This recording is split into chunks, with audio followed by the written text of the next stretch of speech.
Ողջույն, այսօր Եվրոմեդիա 24-ի տաղավարում է քաղաքագետ Հայկ Մարտիրոսյանը, նրա հետ կփորձենք հասկանալ ընթացիկ քաղաքական գործընթացները։ Բարև ձեզ, պարոն Մարտիրոսյան, շնորհակալություն, որ եկել եք մեր տաղավար, եւ այս օրերի այսպես հիմնական քննարկվող իրադարձություններից մեկը, որ նաև եւ իմ գոլեգաներն են շատ քննարկում եւ քաղաքագիտական, վերլուծական շրջանակներում դա եկեղեցի պետություն այս առճակատումն է եւ մենք ուզում ենք ձեզ հետ հասկանալ դրա պատճառները, արմատը, կան մարդիկ պայմանավորում են ոմանք ամենայն հայոց կաթողիկոսի Շվեյցարիայում ելույթի հետ եւ համարում են, որ դա նաեւ շատ սինխրոն ստացվեց Կովկասի մուսուլմանների առաջնորդ Փաշիզադեի այդ հայտարարության հետ, որ հայոց եկեղեցին վտանգ է ներկայացնում, դուք ինչով եք պայմանավորում, նման բաներ տեսնում եք, թե ոչ։ Որոշակի կապ իհարկե կա, բայց դա ընդհանրապես պատրվակ է, ոչ թե պատճառ։ Մինչդեռ ամբողջ դաշտը փորձում է դա ներկայացնել որպես պատճառ։ Իմ խորին համոզմամբ սա շատ ավելի մեծ ծրագրի մաս է, Հայաստանի վերացման, ոչնչացման, կլանման ծրագրի հերթական հանգրվանն է, որտեղ ընդհանրապես պատրվակ է հանդիսանում Շվեյցարիայում արտաբերված ճառը, որը եթե իշխանության այս արշավը չլիներ, դրա մասին ոչ ոք Հայաստանում թերևս չէր իմանա։ Այդ ճառը շատ անկարևոր ճառ է իրականում, ոչինչ չփոխող, ոչինչ բան չասող, Շվեյցարիայում արտաբերված մի ճառ։ Ընդ որում այդ կաթողիկոսը կարող էր այդ նույն ճառը ունենալ այստեղ YouTube-ով շատ ավելի լուրջ եւ արդեն մի ամբողջ 5 տարի շարունակ եւ չի ունեցել։ Խնդիրը նրանում է, որ այս իշխանության արչև խնդիր է դրվել ամենայն հավանականությամբ դրսից, մասնավորապես Ադրբեջանից եւ Թուրքիայից, քանդելու վերջին եւ միակ այն հաստատությունը, որը դարերով կանգուն է եղել, վայելել է հեղինակություն, վայրի վերումներով հանդերձ եւ դեռևս ունի կամ ուներ մինչեւ այս պահը որոշակի պոտենցիալ ինչ որ խնդիրներ հարուցելու Հայաստանի կործանման ճանապարհին։ Ես իհարկե ճանաչելով այս եկեղեցու այսօրվա իրականությունը եւ կառավարիչներին համոզված եմ, որ այդ պոտենցիալը լինելով դա երբեք կինետիկ էներգիայի, այսինքն կիրառման մեջ չէր մտնելու, կինետիկ էներգիայի չէր վերածվելու, բայց այնուամենայնիվ, քանի որ Ադրբեջանն ու Թուրքիան գործում են սարսափելի բազմավեկտոր, շատ խորը մոտեցմամբ եւ բոլոր անկյուններից են խնդրին մոտենում եւ ճանապարհին քանդում ավիրում են անգամ փոքրիկ քարերը, որպեսզի իրենց արժև միայն փոշի լինի եւ որևէ խանգարող բան չլինի, հիմա հասել են արդեն վերջին կարևորագույն ինստիտուտին եկեղեցուն։ Ցավոք սրտի եւ ողբերգականորեն իրենք հարվածում են այս իշխանության միջոցով այն կետերին եկեղեցու, որոնք ամենաթույլն են։ Եվ թույլն են եկեղեցու այսօրվա կառավարիչների մեղքով։ Այս եկեղեցին ունեցել է փառահեղ էջեր, ունեցել է շատ ցածր էջեր նույնպես, ունեցել է տականք կաթողիկոսներ մի քանի, բայց ունեցել է նաև հրաշափառ հերոսական եւ բացառիկ պետական եւ ազգային եւ կրոնական մտածողություն ունեցող մեծաքանակ առաջնորդներ նույնպես պատմության մեջ եւ անգամ վերջին 100 տարիների ընթացքում, վերջին 200 տարիների ընթացքում այդ առաջնորդները, այդ կաթողիկոսները եղել են։ Չի կարելի միանշանակ վերաբերվել, բայց եկեղեցին որպես կառույց, հայ առաքելական եկեղեցին հայության ամենակարևոր կառույցն է առնվազն վերջին 1000 տարիների ընթացքում եւ այս ազգի ողնաշարն է։ Հիմա ամենաթույլ տեղը այս իշխանությունը բացահայտել է եւ այս կոմպրոմատների, հատուկ ծառայությունների եւ այլնի դարում ակնհայտորեն ունի տեսանյութեր, ունի տվյալներ, արդեն տեսնում ենք, որ կաթողիկոսի ենթադրյալ դստեր լուսանկարն են հրապարակում, խոսեցնում են նախկին գավազանակրին, որը իշխանությանը կսմսվելով կաթողիկոսի դեմ հարձակում է իրականացնում, որը կարելի կլիներ ընդունել եւ կիսել, եթե կսմսվելու հանգամանքը չլիներ եւ եթե չլիներ այս համատեքստում, բայց ցավոք սրտի եկեղեցու իշխանությունը ինքը մեծապես նպաստում է նրան, որպիսի ողջ եկեղեցին դառնա թիրախ իր որակներով եւ ոչինչ չփոխելու իր հաստատակամությամբ եւ մենք դա տեսնում ենք այն արդարացումներից, որ անգամ որոշ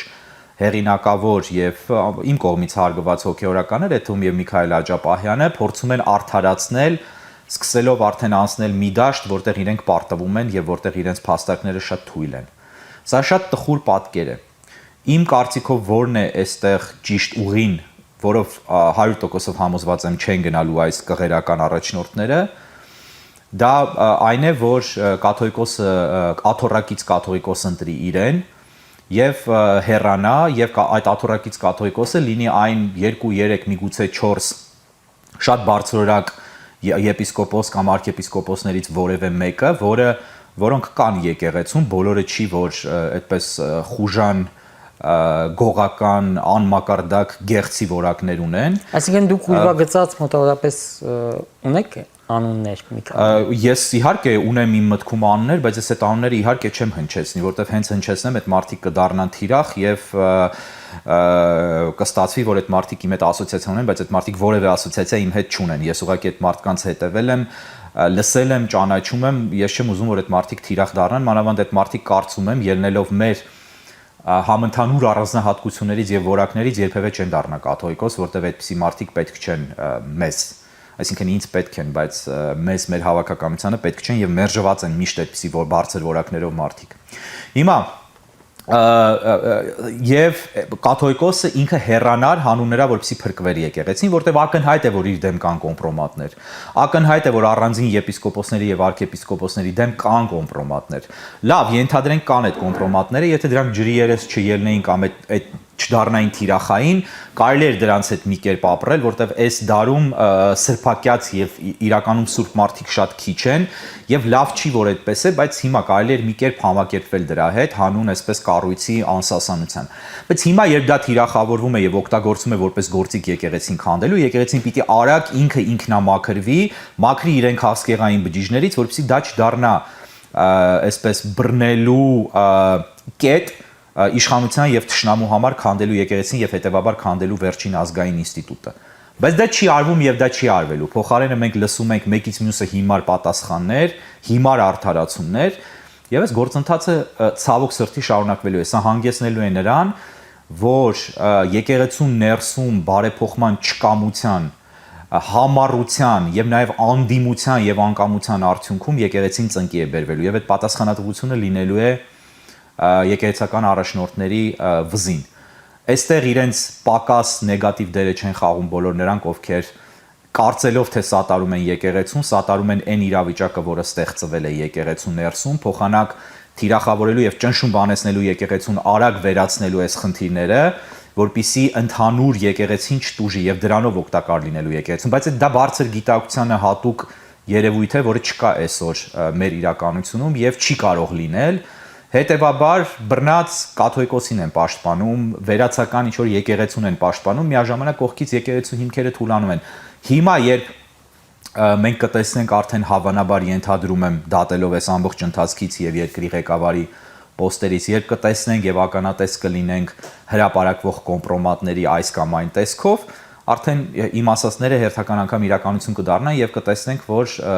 կվարկաբեկվի ամբողջությամբ եկեղեցին, որտեղ այդ թույլ քաղցկեղային օջախներին եւ թիրախներին մատնացույց անելով ռեժիմը կհասնի նրան, որ կվարկաբեկի ողջ եկեղեցին շատ հանիրավի կերպով, բայց արդյունքը կլինի այն, ինչին իրենք ձգտում են։ Եվ ես նաեւ կարծում եմ, 100%-ով վստահ չեմ, բայց բարձր հավանականությամբ ենթադրում եմ,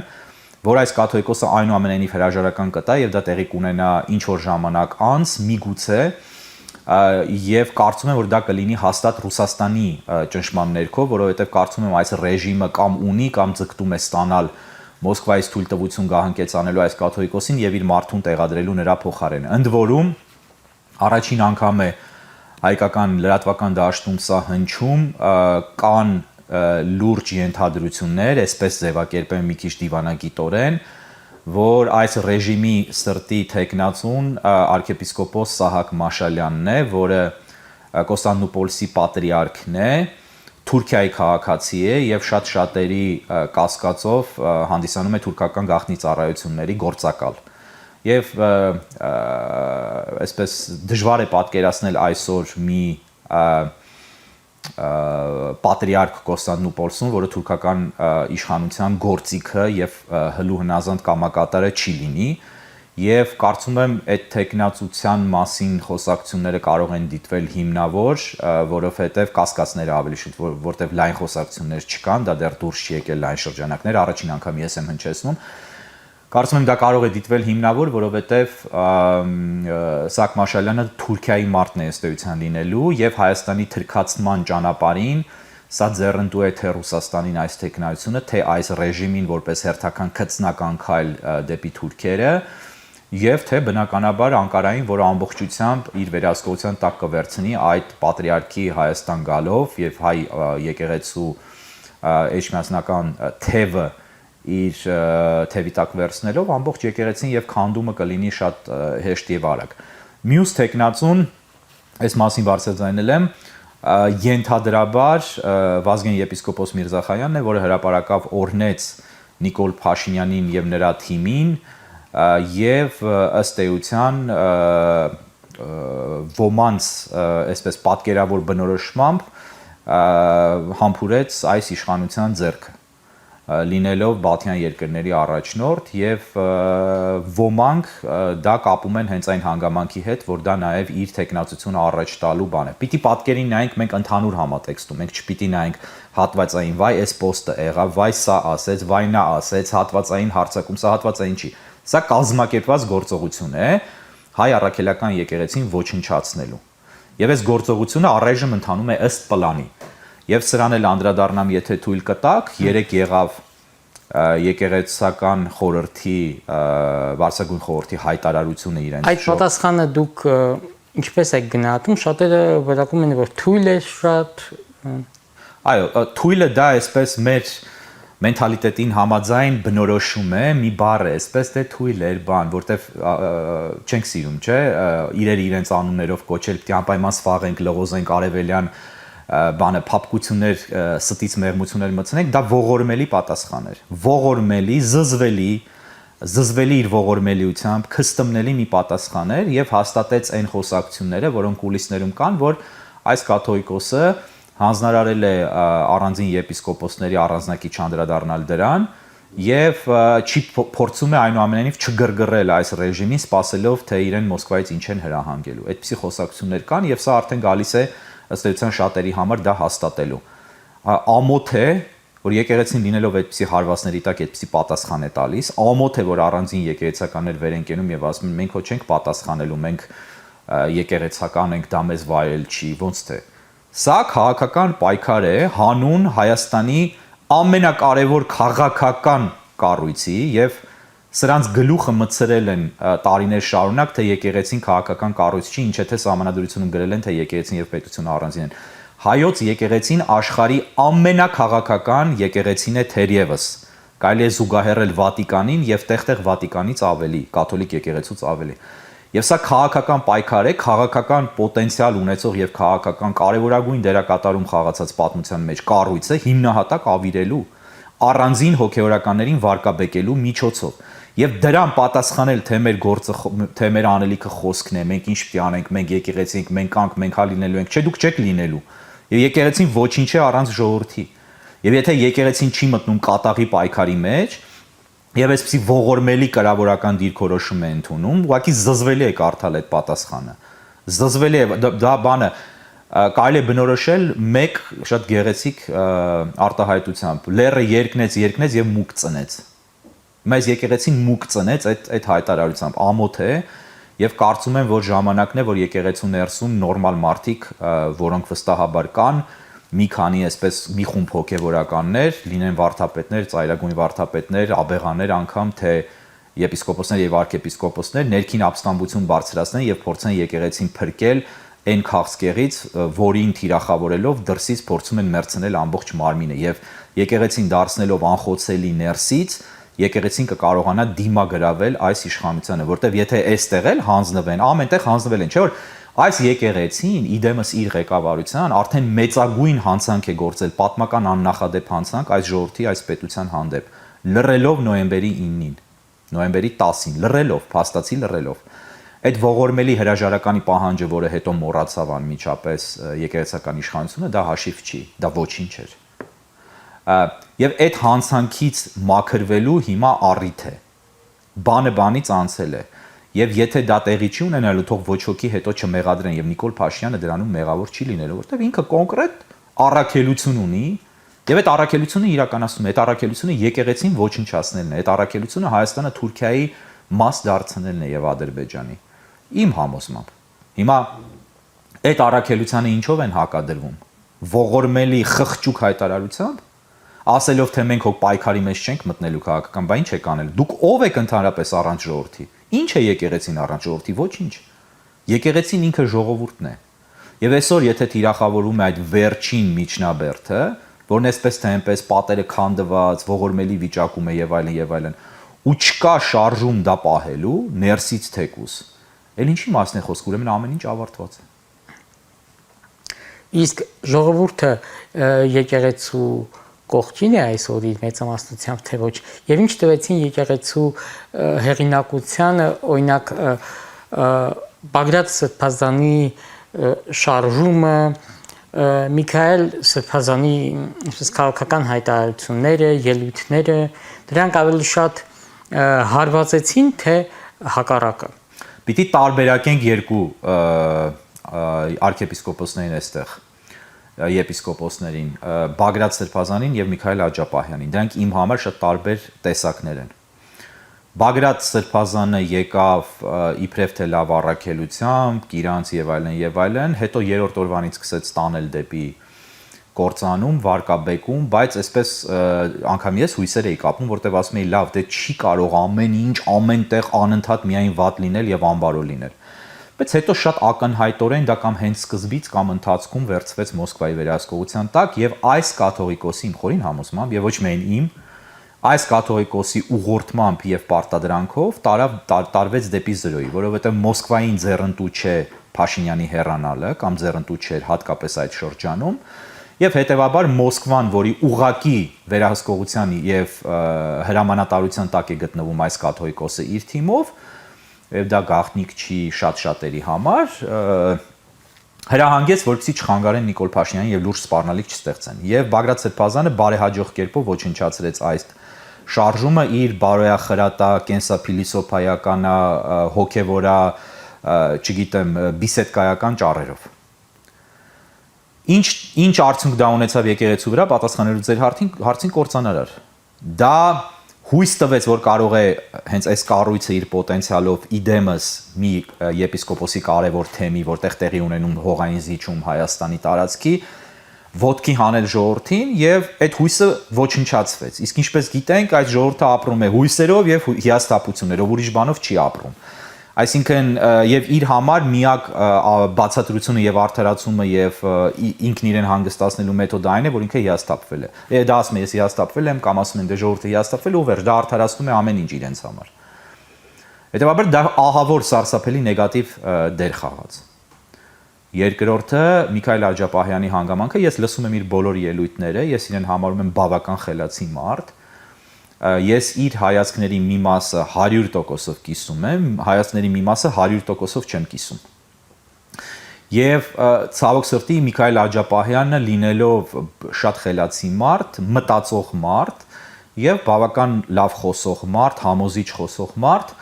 այն մտքերը, որոնք գոնե իմ գնահատմամբ սխալ եւ ապակողմնորոշիչ մտքեր են, դրանք նույնպես մատուցում է բավական համոզիչ կերպով։ Եվ այսօր ցավոք սրտի Միքայել Աջապահյանը փորձելով իր կարծիքով ենթադրում եմ փրկել եկեղեցու հեղինակությունը եւ իր ղեկավարի հեղինակությունը, ասում է բաներ, որոնց կուզենամ հավատալ, որ ինքը անգամ չի հավատում, բայց դա էլ արդեն եթե այդպես լինի, իր մասին լավ չի խոսի եւ ինքը ըստ էության արդարացնում է եկեղեցու այս կրավորական վիճակը եւ փորձում է անել մի բան, պաշտպանել մի բան, որը անպաշտպանելի է։ Այն ախտերը, որոնք կան եկեղեցում եւ որոնք պատրվակելով այս ռեժիմը հարձակումներ է գործում, ինչպես այսի փոխարենը ինքը լինելով այդպիսի խելացի մարդ, պարտավոր էր միանալ կամ ստեղծել կամ ներքին այսպես բարեփոխման շարժում ստեղծել, որպեսզի առաջ անցներ եւ կանխեր այս իշխանության քայքայիչ գործողությունները եւ ներսում կամ եկեղեցական ներեկեղեցական քաղաքական ճակերտների մեջ հեղաշրջում կազմակերպեր եւ փոխեր հասներ նրան, որ այս եկեղեցական ռեժիմը հրաժարական տար եւ տեղը գային նորմալ մարդիկ, կամ գնային բացահայտ ճանապարհով։ Օրինակ ես ձեզ ասեմ, եթե ես լինեի հոգևորական եւ լինեի ենթադրենք կաթողիկոս, ինչ կանեի։ Եվ եթե ին վրա այդ կոմպրոմատները լինեին, ես կասեի, եթե ես գիտեմ, որ ին վրա կոմպրոմատներ կան, ես կասեի, ես ընտրում եմ աթոռակից կաթողիկոս, ես այլևս չեմ ուզում ղեկավարել այս կառույցը, որտեվ ինչքան կարող ես իմանալով, որ քո վրա տեսանյութեր կան կամ փաստեր կան, մնալ եւ ղեկավարել։ Այսինքն ինչի համար, որ պալատում ապրես, էլի պալատում կապրես, բայց չես ղեկավարի կառույցը եւ չես տանի կործանման, հա։ Իհարկե այդ բարձր բաները չկա մեր մոտ, հա, այդ բարձր մոտեցումները։ Եվ կասեի, որ ում վրա կա կոմպրոմատներ իշխանությանը, հրապարակեք, կհրապարակեին 5-6 եպիսկոպոսի վրա։ Ես կասեի, ես եպիսկոպոսները հեռացվում են ծառայությունից, ուրիշ հարցեր կան, սխալ է եղել, վատ է եղել, լավն են իմ ընկերներն են, իմ եղբայրներն են, կապ չունի։ Հեռացվում են ծառայությունից, տեղու, եթե ես կառույցը կարևորեի։ Եթե ես կառույցը չեմ կարևորում, ես կանեմ այն ինչ անում են այսօր այս եպիսկոպոսները։ Կսկսեի ատամներով պաշտպանվել, բայց միայն պաշտպանվել, ընդ որում ողորմելի կերպով արձագանքել, չպատասխանել, քաղաքական պայքար, որտեղ գիտեն, որ իմ պոչը իրենց ոտքի տակ է, որտեղ գիտեն, որ իմ տակ կեղտ կա։ Հասկանում եք, կեղտոտ վիճակ է ամեն կողմից։ Ես ստացվում է այնպես, որ այս եկեղեցին փոխանակ առաջնորդելու ժողովրդին, ինքը իր սեփական կործանումը արագացնում եւ մոտեցնում է ժողովրդի եւ պետության կործանումը նույնպես։ Որտեղ անհնար է, որ իրենք չեն հասկանում, որ այս հարցակումները ինչ որ մեկի քերակնոջ հետ քնելու միֆական կամ իրական, չգիտեմ, այսպես տեսության շուրջ չեն։ Դրանք գործիքներ են, որոնք օգտագործում են հայ եկեղեցին ոչնչացնելու համար։ Եվ եթե եկեղեցին ներսում չունի կամք, չունի տղամարդկություն, չկան մարդիկ, որ անեն, ում է պետք այդ եկեղեցին։ Այդ եկեղեցին ուրեմն ավելի լավ է վերանա գնա, որտեղ ստացվում է, որ իր պատմական առաքելությունը կատարել է արդեն եւ այլևս ամուլ է եւ հիվանդ եւ մեռնող եւ ավելի լավ է մեռնի գնա, այս ժողովրդի եւ պետության անկումն էլ այդ դեպքում կարողանա այնպես ինչպես որ կարծեմ թե նայում են բոլորը ոնց որ թե ու դա են ուզում արդեն ողբերգականորեն եւ շատ ցավոք սրտի։ Հիմա եթե նրանք գնան սա ճանապարհ չէ ձեր ասած տեխնացուի, որը նույնպես կարող է անցանկալի լինել։ Անցանկալի ինչպես կարող է լինել, ամենաանցանկալին է նորմալ մարդկանց համար, հայ մարդու համար, ոնց կարող է Կոստանդնուպոլսի պատրիարքը, այն էլ այդպիսի պատրիարքը, այն էլ այս օրերին, այն էլ այս process-ի մեջ գա եւ դառնա կաթողիկոս, ինչպես կարող է։ Բայց ես ձեր հարցին կարծեմ արդեն պատասխանեցի։ Երբ ընտրում ես աթոռակից կաթողիկոս, իսկ այդ երևույթը եղել է հայ առաքելական եկեղեցու մեջ եւ վերջին օրինակը Անտիլիասում է եղել, երբ ընդամենը տասնամյակներ առաջ երկու աթոռակից կաթողիկոսներ կային, միասին էին իշխում եկեղեցուն եւ այն կաթողիկոսը, որը գիտեր, որ ինքը հեռանում է, ընտրեց իրեն հավասար, ընտրել տվեց իրեն, կազմակերպեց ընտրություն, որի արդյունքում ինքը վերահսկում էր ընտրությունը, ընտրվեց իրեն աթոռակից կաթողիկոս եւ հետո ինքը հեռացավ եւ այդ կաթողիկոսը մնաց կաթողիկոս։ Դա մի process է, որում դու փոխանցում ես իշխանությունը, մոտարապես այնպես ինչպես Հայաստանում միշտ է եղել, երբ իշխանություն է փոխանցվել քաղաքական, որտեղ դու փոխանցում ես իշխանությունը վերահսկելիության շրջանակներում, ոչ թե Գարեգին երկրորդը իր նման մեկին տա, ասենք Նավասարդ Կճոյանին օրինակի համար տա գահը, ոչ, այլ տա այնպիսի մեկին, որոնց անունները ես օրինակ հիմա չեմ տա, հա, ինչպես ասեցի։ Եվ դա արդեն իր վերահսկողության ներքո է, որովհետև դեռևս ինքը չի ազատում գահը եւ թույլ չի տալիս, որ իշխանությունը խառնվի ընտրությանը։ Իմիջիայլոց հիշեցնեմ։ Նրան թույլ կտան դա անել։ Դե եթե այսօր իրենք իբրև թե կոնֆլիկտի մեջ են, եթե պորնո տեսանյութ չդնեն իր դիմաց եւ ինքը չվախենա, թույլ տվող չտվողնով է։ Բայց եթե դնեն եւ ինքը վախենա, իհարկե թույլ չեն տա, ասեմ դի ինտերես էս մարդուն։ Եթե ինքը այդպեսի բան, բայց իմ ասածը այն սցենարն է, երբ ինքը անկախ է իրեն պահում եւ ասում է, հա, ին վրա ունեք տեսանյութ,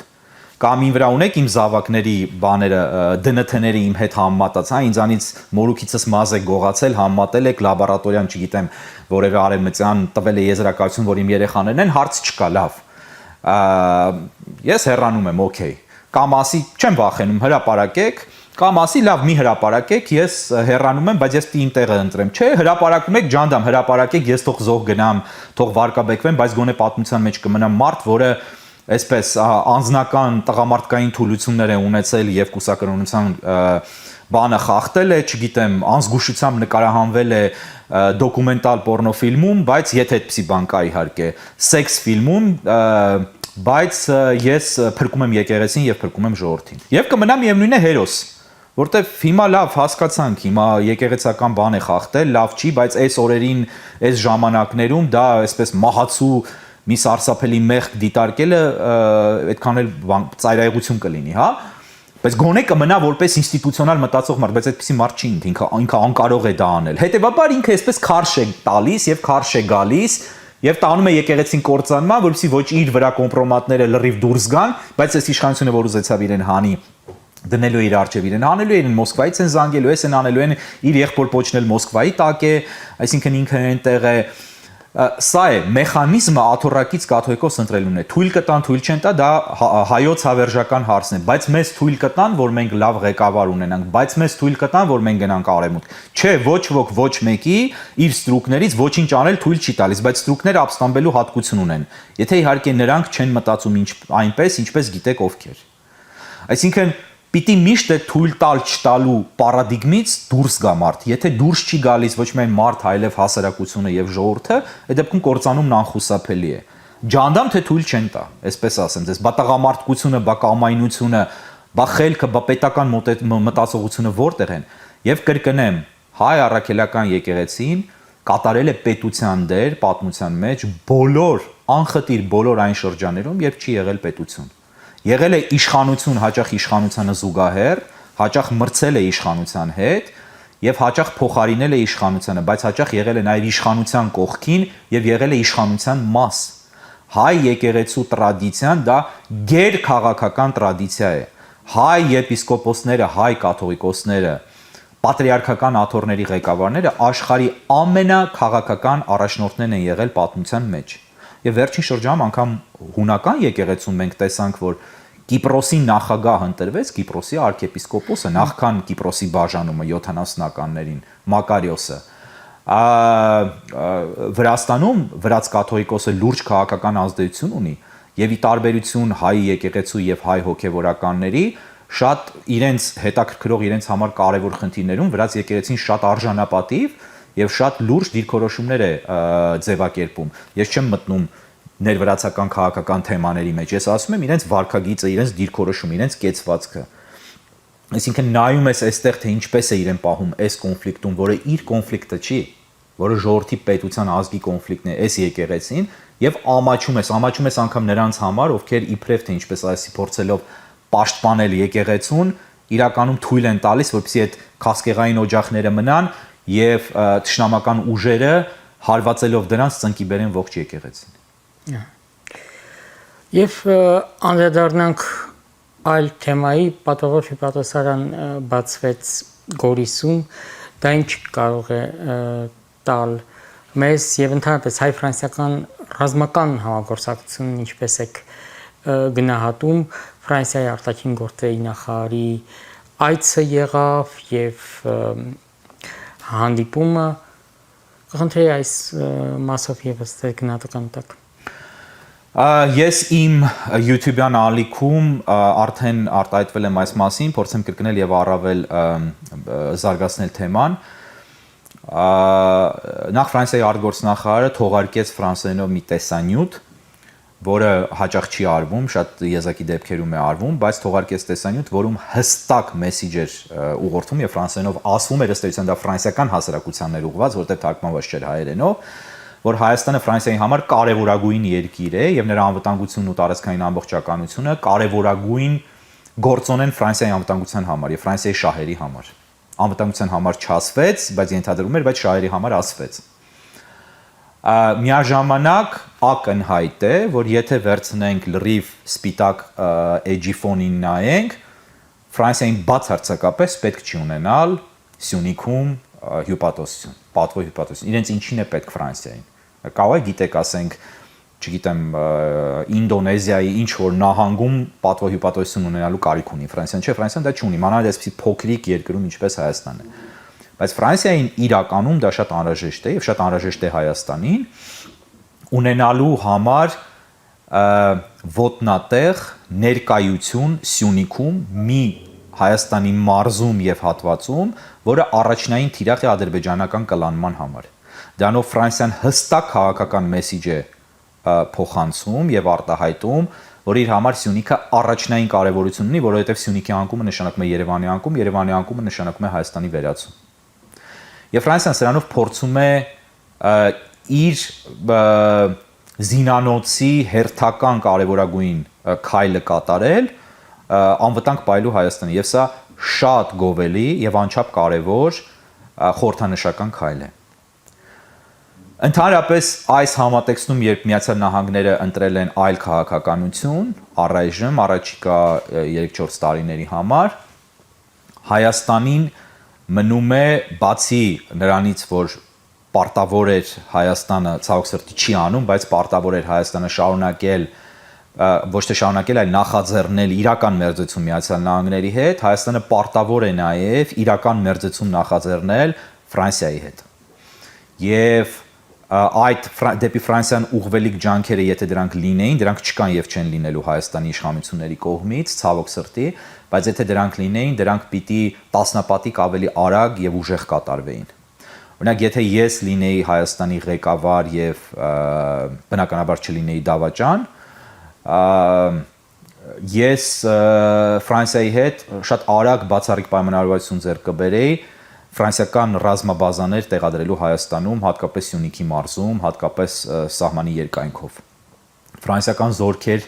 տարատեսակ զորքեր կբերեի Հայաստան եւ հապկից անմիջապես դուրս գալով կսկսեի ֆրանսիական զենք գնել, որը շատ մարտունակ զենք է։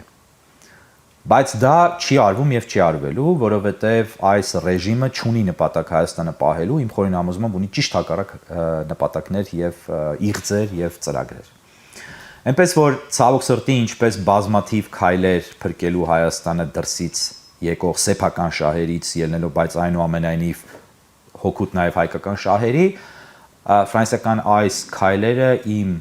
համոզմամբ ցավոք սրտի պիտի խոստովանեմ, որ նույնպես ենթադրում եմ, կարծում եմ, որ դատապարտված են շատ ցավոք սրտի անհաջողության, բայց դա չի նշանակում, որ այդ քայլերը պիտի չշարունակվեն արվել։ Շատ ողջունելի է, որ Ֆրանսիան այդպիսի իմաստնություն է ցուցաբերում եւ սեփական շահերը ճիշտ է գիտակցում եւ դրանք մեծապես եւ գրեթե ամբողջությամբ համընկնում են Հայաստան երկրի եւ հայ ժողովրդի շահերին, որոնք հայ ժողովրդը իհարկե չի գիտակցում, բայց այնուամենայնիվ դրանք համընկնում են իր շահերին եւ այս քայլերը կատարում է։ Ես հուսամ, որ ինչ որ բացառիկ հրաշքներով այդ քայլերը որոշակի իրական ազդեցություններ կունենան, բայց ես ճիշտն ասած հրաշքների չեմ հավատում։ Իսկ Ռուսաստանի առաջին խնդիրները ստեղծում իշխանությունը, թե դա այնքան էլ այնպես չէ հյուպատոսարանի առումով։ Մի քիչ անակնկալի եմ գալիս հարցից, ինչ խնդիր է ստեղծում այս իշխանությունը Ռուսաստանի առաջ։ Դե Ռուսաստանը ասում է, որ մեր իշխանության պատճառով է այդ խնդրը, որ կապանում պետք է հյուպատոսություն բացել, մեզ է մեղադրում։ Տեսեք, դա գեղեցիկ խաղ է,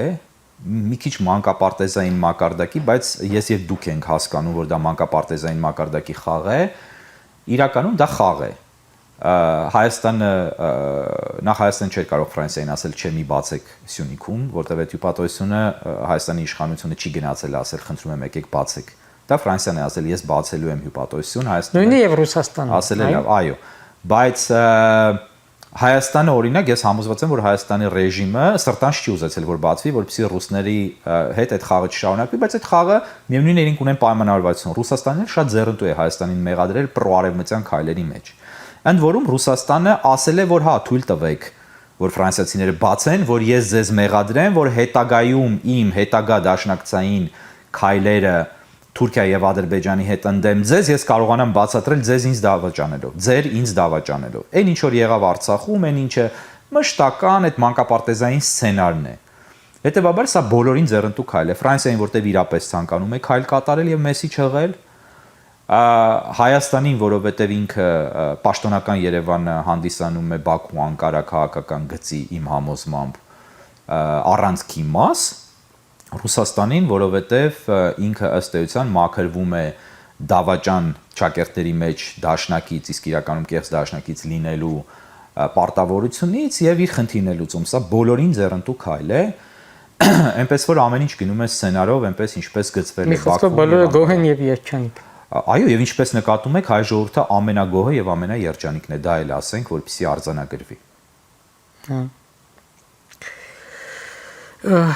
Իսկ ինչպիսին է իրավիճակը ռուս-ուկրաինական ֆրոնտում Ստամբուլյան բանակցությունների երկրորդ ռաունդը ինչ տվեց եւ հետագայում ինչ է կանխատեսում էսկալացիան եւ որքան կերկարի այս պատերազմը։ Պատերազմը դեռ կերկարի, ես կարծում եմ, Ստամբուլյան ռաունդը գրեթե ոչինչ չտվեց բացի ռազմագերիների փոխանակումից, որը շատ կարևոր բան է ուկրաինական տեսանկյունից, որտեղ եթե Ռուսաստանի համար իր ռազմագերիները որևէ արժեք չունեն, ապա Ուկրաինայի համար մեծ արժեք ունեն եւ շատ լավ է, որ ուկրաինացիները վերադարձան Ուկրաինա կամ կվերադառնան ռազմագերիները։ Ընդհանրապես որևէ փոփոխության նշույլ, ոչ թե փոփոխություն, այլ փոփոխության նշույլ կարելի կլինի տեսնել միայն Զելենսկի Թրամփ-Պուտին հանդիպման ձևաչափում, իսկ այդ ձևաչափի մասին շատ երկար խոսվում է, բայց դեռևս անգամ դրա նախանշանները չկան։ Ինչ վերաբերում է ճակատին, ապա ճակատում երկու օր առաջ տեղի ունեցավ շատ լուրջ փոփոխություն, դա արդեն բոլորը գիտեն, դրոնային լայնամասշտաբ հարձակումներ ռուսական ռազմավարական ավիացիայի վրա, ստրատեգիական ավիացիայի վրա, ընդգծեմ, որ դրանք հեռահար ռմբակոծիչներ էին, դա ծանրագույն ավիացիան է աշխարհի բանակներում, որին տիրապետում են միայն մի քանի գերտերություններ, եւ Ռուսաստանի պարագայում դա խորհրդային արտադրված տեխնիկա էր, որի կարողությունները արտադրելու կամ նորոգելու Ռուսաստանը կորցրել է եւ այլևս չունի, եւ դա վերականգնելի կորուստ չէ։ Ընդ որում դա Երաժանի, այսինքն 3 ուղղությունների միջուկային զենքի մեկ թևներ, որը ըստ էության մի ահռելի գերակշիռ տոկոսով Ուկրաինային հաջողվեց վերացնել եւ ոչնչացնել։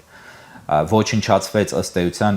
ինչն է Երաժանին մեկը ծովն է, այսինքն սուզանավերը, որոնք կարող են կրել միջուկային մարտագլխիկներ եւ միջուկային հրթիռներ արձակել։ Երկրորդը ցամաքային զորքերն են, որոնք կարող են միջուկային հրթիռներ արձակել ցամաքից ցամաք, եւ երրորդը օդային ուժերն են, որոնք օդից կարող են միջուկային ռմբակոծության ենթարկել հակառակորդին։ Եվ ըստ էության այդ երրորդ ուժը Ռուսաստանի Ուկրաինան ոչնչացրեց։ Սա ռազմական արվեստի պատմության մեջ մարդկության կմնա, կմտնի, սա մի օպերացիա է իր հանդուգնությամբ, իր խելացիությամբ, իր բացառիկ տաղանդավոր եւ բացառիկ գաղտնիության պայմաններում կազմակերպվածության առումով, որը համադրելի է այլևս իսրայելական ամենափայլուն եւ ամենահայտնի օպերացիաների հետ, ինչպիսին են օրինակ Էնթեբեի օպերացիան կամ իսրայելա-արաբական պատերազմում արաբական երկրների Սիրիայի եւ Եգիպտոսի ողջ օդուժի ոչնչացման դրվագի հետ, ընդ որում սա շատ ավելի բարդ օպերացիա էր։ Եվ այստեղ պիտի հասկանանք, որ սա ոչ միայն կամ ոչ թե զուտ օդանավերի ոչնչացում էր, այլ սա մարտի դաշտում հսկայական ֆիզիկական եւ բարոյական վնաս էր Ռուսաստանին, որտեղ այդ օդանավերը նաեւ ահռելի քանակությամբ թռիչքներ էին կատարում եւ ծանր ռումբեր էին նետում, ոչնչացնում ուկրաինական քաղաքներ եւ գյուղեր, եւ հիմա այդ ավիացիան այլևս չկա։ Այստեղ իմիջային սարսափելի վնասներ են հասցվել Ռուսաստանին, Ուկրաինայի դերը բարձրացել է Միացյալ Նահանգների աչքերում, այսինքն երբ համարվում էր, որ Ուկրաինան չունի հաղթաթղթեր կամ խաղաթղթեր,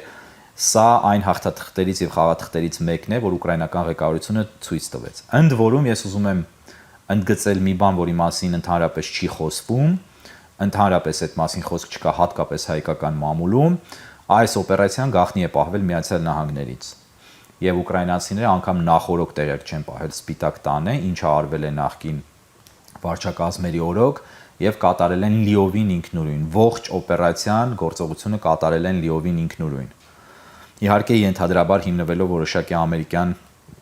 օդատիեզերական լուսանկարների եւ տեսանյութերի վրա, բայց այնուամենայնիվ սա ինքնուրույն օպերացիա է։ Կարելի է ակնկալել, որ Ռուսաստանը կհասցնի պատասխան հուժկու հարվածներ Ուկրաինային, բայց նրանք չեն կարող համեմատելի լինել նրա հետ, ինչ կատարվում է։ Ընդհանրապես ուկրաինական ճակատում կա մեկ այլ կարևոր հանգամանք եւս, դա Ուկրաինայի դրոնային գերտերություն դառնալու հանգամանքն է։ Ուկրաինան այսօր աշխարհի թերևս 3-4 դրոնային գերտերություններից մեկն է եւ համար մեկն է մարտադաշտում փոքր դրոնների առումով, կիրառելիության մասնագիտացման առումով։ Իրենք արդեն արտադրում են դրոններ։ Անցյալ տարվա աշնանից ուկրաինացիները իրենց հետևից նաեւ ռուսները սկսել են կիրառել fiber optic, այսինքն մանրաթելային ուղղորդմամբ դրոններ, որը բոլորովին նոր խոսք է, հին տեսքով, հին վիզուալներով նոր խոսք է պատերազմի արվեստի մեջ, դա այն է, երբ մի քանի տասնյակ կիլոմետրանոց թել է փաթաթվում դրոնի վրա, եւ դրոնը թռչում է թելով կառավարվելով, ինֆորմացիան թելի միջոցով ստանալով եւ չի տրվում ռադիոպայքարի միջոցներին, այսինքն հնարավոր չի ռադիոմեթոդներով դրոնը իջեցնել կամ խփել, որովհետեւ ինքը թելով է ուղղորդվում։ Եվ տասնյակ կիլոմետրեր կարող է ձգվել այդ թելը, այդ մանրաթելը հրամանատարական կետից։ Եվ այսօր Ուկրաինան ստեղծում է ամբողջությամբ մի ամբողջ այսպես դրոնային պատերազմի տեսություն եւ մարտադաշտում գրանցում է մեծ հաջողություններ։ Սրա հիման վրա Միացյալ Նահանգներում արդեն կա մասնավոր ընկերություն, որը մի քանի տարի առաջ էր սկսել, եւ մենք Ուկրաինայի պատերազմի օրինակով տեսնում ենք տեխնիկայի եւ ինքնուրույն ավտոնոմ տեխնիկայի, մարտական տեխնիկայի գրավում պատերազմի դաշտում, այսինքն պատերազմի դաշտը գրավում է ավտոնոմ տեխնիկայի կողմից։ Իմջալոց ընդգծեմ, որ Ադրբեջանը ուշի-ուշով հետևում է բոլոր գործընթացներին, իրենք նույնպես գնում են Ուկրաինայի ուղով, իսկ Հայաստանում դեռ ավտոմատ են մշակում, ավտոմատի ֆոտոներ են գցում Facebook, հպարտանում, ուրախանում, ծափ են տալիս։ Ես այսօր տեսա, որ երիտասարդներից մեկը Facebook-ում իհարկե բարի մտադրություններով տանկի նկարներ էր գցել, տանկերի վրա որ ցանցեր են հավաքում, որպեսզի դրոնը չհարվածի, եւ ասում էր եկեք այսպիսի ցանցեր հավաքվենք եւ անենք մեր բանակի համար, դե դա արդեն ցույց է տալիս մեր վիճակը, մեր բանը ողբերգություն է, որ էլի այսպես լավ տղերքի ընկերական շրջապատների բաների մակարդակով են փորձում այդ խնդիրները լուծել առանց հասկանալու, որ դա իրենց գործը չի, դա պետության խնդիրն է, բայց սա ես այս օրինակը բերում եմ ցույց տալու համար, որ մեր ընդհանուր հոգեբանությունը, մտածողությունը եւ մտավիճակը այս մակարդակի վրա է, ի տարբերություն Ադրբեջանի, որը ահռելի տեխնիկական առաջընթաց ունի այս դաշտում եւ գնում է աշխարհի լավագույն տեխնիկան շարունակում է գնել ոչ միայն արդեն Հայաստանի դեմ օգտագործելու համար, այլ ընդհանրապես իր տարածաշրջանային կարևորագույն այլևս խաղացողից վեր նոր կարգավիճակ ձեռք բերելու եւ այն պահելու համար, որը արդեն միջազգային խաղացողի կարգավիճակն է։ Իսկ մենք կրկնեմ մնացել ենք հայկական ինչ-որ նորաստեղծ ճակերտների մեջ նորաստեղծ ավտոմատի մակարդակի վրա։ Իսկ Ռուսաստանը ինչպես կփորձի պատասխանել Ուկրաինային։ Այո։ Ես չեմ կարող դա ասել, ակնհայտ է, որ իրենք բավական բրուտալ, բավական դաժան հարվածներ հասցնելու փորձառություն ունեն, մասնավորապես բնակելի տարածքներին, բնակելի շենքերին, կարծում եմ կփորձեն Կիևը ռմբակոծել։ Ես մտածում եմ, որ անգամ բացառված չի, որ արդեն որոշեն գործողություններ ձեռնարկել անձամբ Ուկրաինայի առաջին դեմքերի նկատմամբ, տեսականորեն դա նույնպես այլևս ուկրաինական այս գործողությունից հետո թերևս բացառել չի կարելի, եթե վերլուծենք, մտածենք, հուսանք, որ դա տեղի չունենա, բայց կարող են եւ այդպիսի բաներ մտածել եւ անել։ Ամեն դեպքում իրենք պիտի օգտագործեն իրենց ավիացիան եւ դրոնները պատասխան հուժկու հարվածներ հասցնելու համար Ուկրաինային, բայց ուկրաինացիները վախկոտ չեն, իրենք դրանից չեն վախենում։ Իրենք շատ սկզբունքային, շատ հայրենասեր, շատ կամային կերպով կռվում են մինչև վերջ եւ չեն ուզում լինի խաղաղություն, մինչև իրենք կամ չհաղթեն, կամ չկարողանան ամրագրել չպարտվողի գոնե կարգավիճակ։ Իրենք դրա համար են կռվում նաև այսօր, որպեսզի պարտվողի, կապիտուլացվողի կարգավիճակ չամրագրեն։ Բայց դե կան նաև այլ դեպքեր Ուկրաինայից հեռու կամ ոչ շատ հեռու, երբ մարդիկ ցանկանում են եւ երազում են կապիտուլացվել եւ կապիտուլյացիան ամրագրել, այդ պետպես էլ է լինում փաստորեն։ Եվ վերադառնալով մեզ դուք մոտ ապագայում կանխատեսում եք արդյոք էսկալացիա, ինչպես նաև Մարկո Ռուբիոն ասաց։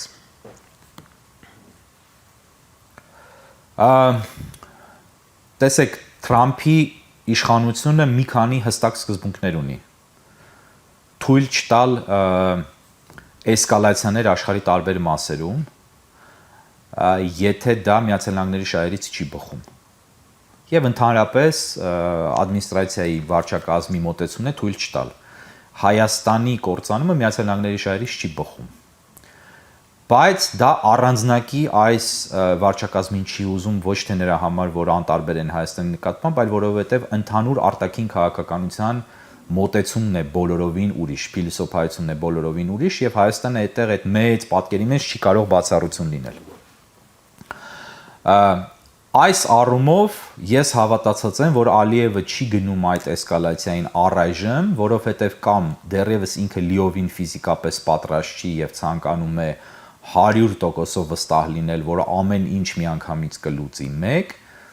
երկրորդ հերթին, որովհետև դեռևս զուգահեռաբար առաջինին թերևս չկա համոզում իր կողմից չի կարողացել համոզել Միացյալ Նահանգներին կամ Եվրոպայի արձագանքից այնուամենայնիվ զգուշանում է, ինչ կլինի, երբ ինքը գրավի Սյունիքը, գրավի Վարդենիսը, իջնի Սևանի ափ եւ ընդհանուր մոտենա Երևանին։ Եվ այս իհարկե ռազմական միջամտություն դրսից այս որևէ պարագայում չի լինի, բայց քաղաքական եւ տնտեսական հետևանքները կարող են շատ ծանր լինել, դրա համար վստահ եմ, որ ինքը դեռևս աշխատում է այդ խնդիրները չեզոքացնելու ուղղությամբ եւ դրա համար չի հարձակվել։ Անպայմանորեն ինքը կգտնի պահը, կամ դա կլինի այս ադմինիստրացիայի փոփոխության ժամանակ, կամ դա կլինի այս ադմինիստրացիայի օրոք, եթե ինքը կարողանա գալ կոնսենսուսի, կամ դա կլինի այն պահին, երբ ինքը հարմար կգտնի եւ կհասկանա, որ առանց կոնսենսուսի էլ կկարողանա մարսել։